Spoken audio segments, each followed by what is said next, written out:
Okay, so while I have the previous video uploading, thought I'd share my reading list for this week.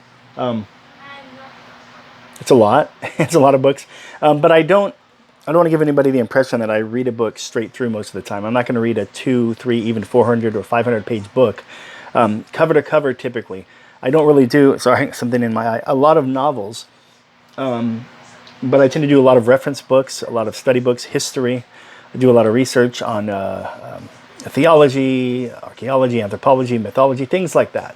So a book that I recently picked up that's I haven't really got into it yet, but it's by an author named Basil Davidson, and it's called The African Slave Trade, Pre-Colonial History, 1450 to 1850. So it looks like this. It looks to be a pretty interesting book. I've read a few reviews on it. It seems to be really good. Basil Davidson he was recruited. This was decades ago to be in, I guess, MI6. I don't remember what the position was, but by the secret intelligence services over in Britain.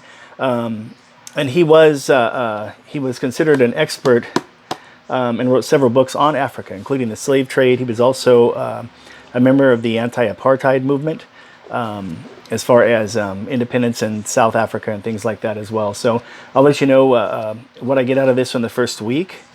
But it looks to be pretty interesting. I mean, it's about 300 pages long, about 290 pages. But it's really supposed to be an interesting book, and not one written from a colonial perspective, I guess I would say. This probably shows warts and all, like the saying goes. And I don't think he paints a really great picture of the slave trade whatsoever. I think he's pretty critical, which he should be. It was a horrible evil and a stain on this earth. Now, slavery's gone on since humans have been here anyway. It still doesn't excuse it or justify it, but this book looks really interesting to me. So, also, what did I check out recently?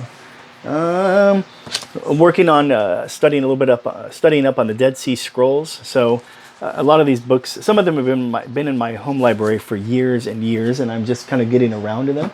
Some I use on a regular basis, like my Cultural Background Study Bible, for instance. I have a Life Application Study Bible in chronological order. That reminds me, I got to get that one replaced because it's missing like a few hundred pages. I think maybe it's only about 100 pages or so, but it's about 5% of the total text in there. So you'll see also in my library books like Babylon Next to Nineveh, Where the World Began. Interesting stuff, right? Some people were like, that must be extremely boring. Possibly. These are things that I haven't really gotten into yet. But it does talk about Babylon. It talks about Nineveh as well. Gives some of the history. And so, we'll see how it goes. I believe it was written, let's see, Edward Rice. I believe he was travel writer, artist, and photographer. So, yeah. Looks interesting though. Looks pretty good.